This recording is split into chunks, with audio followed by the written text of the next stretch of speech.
I just said it has to go lower. Good morning, Dr. Hambury. Good morning, my dean, Dr. Durham. All the distinguished guests. Thank you, Michael. Michael is a brother from another mother. He's my true brother. I love you very much. Officer Eugene Fasano, thank you. Port Authority Police Department, there when the attack happened. Thank you to the 9/11 Planning Committee for the hard work that went into honoring a time that was the most painful day of my life and the lives of so many.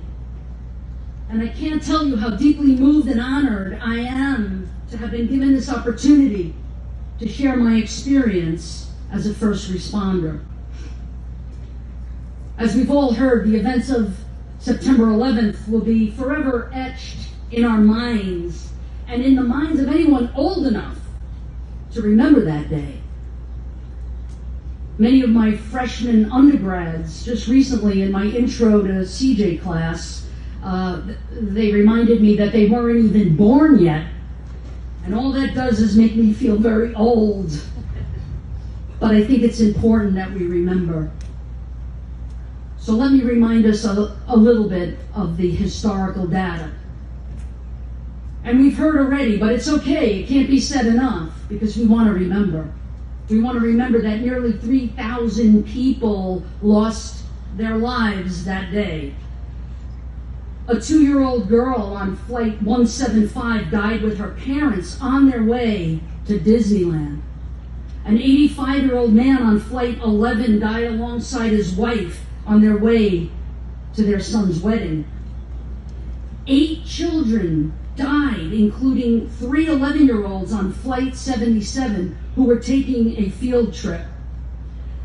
3 college students died on flight 93.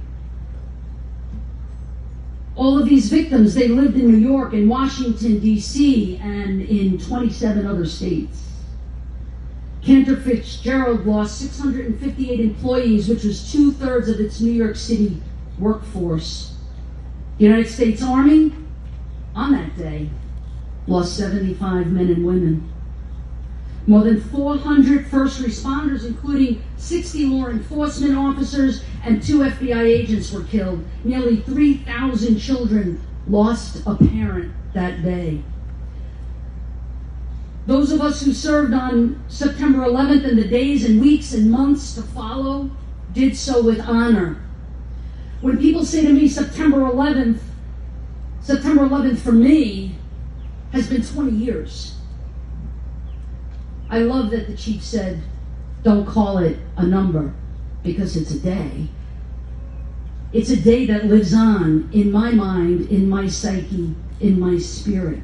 And so does this live on in the families of the victims who lost their lives. I just got off the phone before the ceremony started with one of the family members, one of the fathers, Bob McIlvain. Bobby, 20 years old, lost his life working at Merrill Lynch. And I just got off the phone with him. Every year I try to call Mr. McIlvain. These are real people. These are people who we know. Whether we were from the NYPD family or Port Authority, Fire Department, Emergency Medical Services, the FBI, governmental or non-governmental agencies, our lives will never be the same. I won't even say it would never be the same. I'm going to say it will never be the same. The families and friends of all the victims who perished on that tragic day are the ones who live with the loss of a loved one, and in some cases are still unable to welcome home the precious remains of their family. In the days, weeks, and months following September 11th, I worked directly with the families, as Michael said, along with hundreds of NYPD community affairs officers that were placed in my charge. Our mission was to bring families to Ground Zero, as Michael said, by ferry. We did that 3 times a day. But that was only one part of our job. Prior to that, we worked at the Armory, interfacing with thousands of families who were asking the same question, Chief, the same question that you mentioned. I want to go find my baby brother. We worked tirelessly, 14-hour tours in the beginning, 7 days a week, alongside federal, state, local volunteers from the Red Cross. And we served as compassionate witnesses for these families. When my team of brave officers were not stationed at Ground Zero, they served at the Family Assistance Center, helping families navigate their worst nightmare. They did so with extraordinary bravery, with amazing compassion and selfless service. Yeah, I'm talking about cops. I'm talking about police. We shared a moment in time that was powerful, that was life-changing, that was precious, that was sacred. And yes, it's already been said, that extraordinarily blue sky, not quite like this. It has humidity in it, this sky. But in New York, and Eugene is laughing, but in New York, it was a September crystal clear day, right, Chief? And I was there when the first plane hit the first tower coming out of the Battery Tunnel in my unmarked police lieutenant car. I was there with my spouse, my beloved. And thank you, Chief, for saying again, if I had made the wrong turn, a left or a right, you know what? I wouldn't have been here then today. That's for sure. I think that God had a plan. I often wonder, why didn't I perish when so many that I know did? Again, not my plan, higher power plan. I witnessed what seemed like confetti, like this glass breaking from the impact of the plane, and I remember thinking, it's too clear for a pilot to have misjudged and fly into this tower. I knew in that moment, in my gut, everything that I knew told me this was a terror attack. And it was surreal. It was like a science fiction horror film. You know, we're bombarded right now with CNN and Fox News and all the other news channels that are showing the images. I can't watch it. I just can't. And it's not because I don't want to remember. It's because I have those images in my mind every day, especially at night. To some of us, it felt like the end of the world. And after the towers fell, I was flying down 7th Avenue. And I remember being concerned. All I could fixate on was, I've got to get to the mobilization point. Because I wasn't on duty yet. I was in my unmarked car, but I wasn't on duty yet. So I flew down 7th Avenue and I see a cop and I pull over and I roll down my window and I said, Lieutenant Telesco, just do me a favor, go on Citywide, the Citywide band, and tell me where the mobilization point is for headquarters, because that's where I was assigned. And he said, Lieutenant, take my radio. Now for those of us in law enforcement, we know you don't give anybody your radio. It's like $1,500 radio. And we're also talking about a lot of discipline, right? That's going to happen if you lose your radio. So I said, no, officer, I'm just asking you to just tell me where the mobilization point is. And he said, Lou, that's what we call them in New York. I know down here it's LT or something different, but in New York it's Lou. He said, Lou, take my radio. I don't need it. It's the end of the world.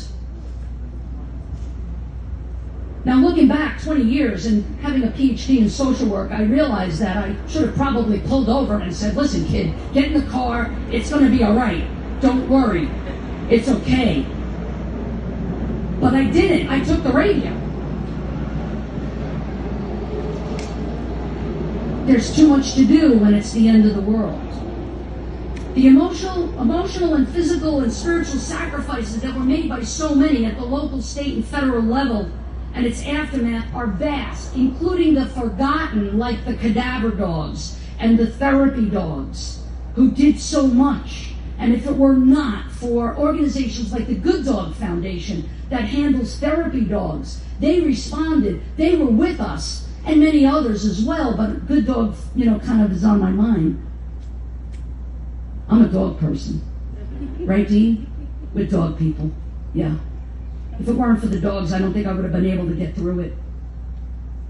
There was a constant refrain that I heard myself saying to the thousands of families that were talking to me. And I would spend about 20 minutes with each family member. And I would tell them, you are not alone. We're going to get through this together.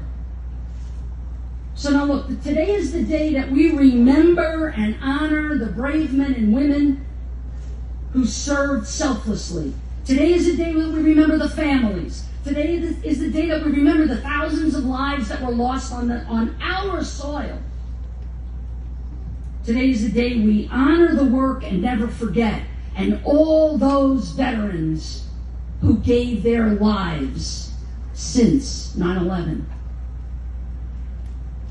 I'll quote scripture for a minute. Chaplain, I hope it's all right. Greater love has no one than this, that he lay down his life for his friends. So whether it was assisting families, providing DNA samples, whether it was helping families check hospital and deceased lists, providing crowd control, escorting families by ferry, or sifting through debris at Staten Island's landfill to try to find remains, all gave some, and some gave all. So for those of us in the NYPD, Port Authority, Fire Department, Red Cross, therapy dog organizations, disaster mortuary services, or the FBI, look, responding to major critical incidents, it's part of our job. That's what we do as first responders. We rush in to the danger, not run away from it. But I'm going to tell you this, and I'm going to leave you with this. It was love and empathy that was the potent ingredient that proved to be the beginning of the healing process for all of us. It wasn't part of our obligation. It was an extraordinary gift that we offered unconditionally as first responders. We opened our hearts, we opened our minds to the families and to each other, and our hearts broke wide open. We've been emotionally and spiritually impacted, but let us never forget the importance of the work and the sacrifices that were made. Some people call it post-traumatic stress. I'll take one. Some call it post-traumatic growth. It's about making meaning of these events that help to heal us. 20 years ago today, our world changed, but today, and Dr. Hanbury, thank you for bringing it up, there are other critical trials and critical events and critical tribulations that are facing our nation and our world. How can we learn from the painful experiences of the past? How can we offer unconditional love to each other and empathy to each other, no matter what side of the aisle we're on? I'll close with this, and it's the very same statement that I made to so many thousands of families 20 years ago. Quote, you aren't alone. I say that to our nation. I say that to our world. You're not alone. We're going to get through this together. I believe that if we could face 9/11, September 11th, then we can face anything. We can face the critical events that we have before us with open hearts, with open minds, and a deep care and concern for one another. That's the takeaway today. And if we can do that, the pain of the past will help guide us into the future. Thank you.